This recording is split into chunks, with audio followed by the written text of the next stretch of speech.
こんにちは。今回はレザークラフトをやってみたいけれど、道具を揃えるのに何を買ったらいいかわからない。そんな方に向けて最低限これだけ揃えれば小物作りがすぐに始められるという道具を紹介します。高価なセットをいきなり買わなくても100円ショップでも用意できるものがたくさんあるので参考にしてみてください。このチャンネルでは難しい技術や高価な道具にとらわれず、初心者さんでも楽しめる革小物作りを紹介しています。まずは革を切る道具です。カッターナイフ、カッターマット、定規、どれもダイソーなど100円ショップで購入できます。大きなものや分厚い革を切るときは革包丁を使いますが、小物作りにはカッターナイフが使いやすいです。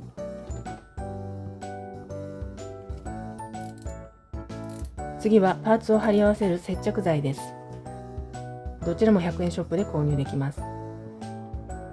貼り合わせ方が少し違うので使いやすい方を選んでください。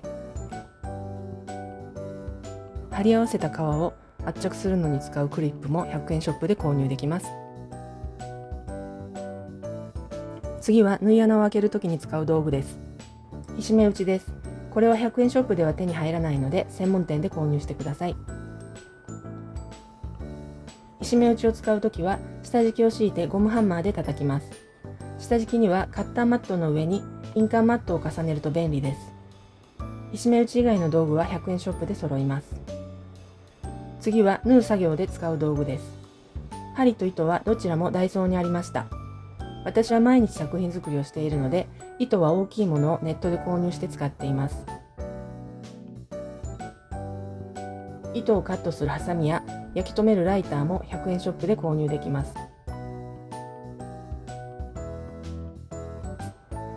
これらの道具があればカードケースなどの小物作りは手軽に始められます。さらに革の裏面や側面を整える道具を加えるとより綺麗な作品に仕上げられます。革の裏面の毛羽立ちを抑えるトコフィニッシュ、それを塗るときに使うヘラ、そして最後に革の側面を磨くヤスリとヘリ磨きです。ヘラとヤスリは100円ショップで購入できます。このように高価なセットを揃えなくても少ない出費で最低限の道具が準備できるので、よかったら試してみてください。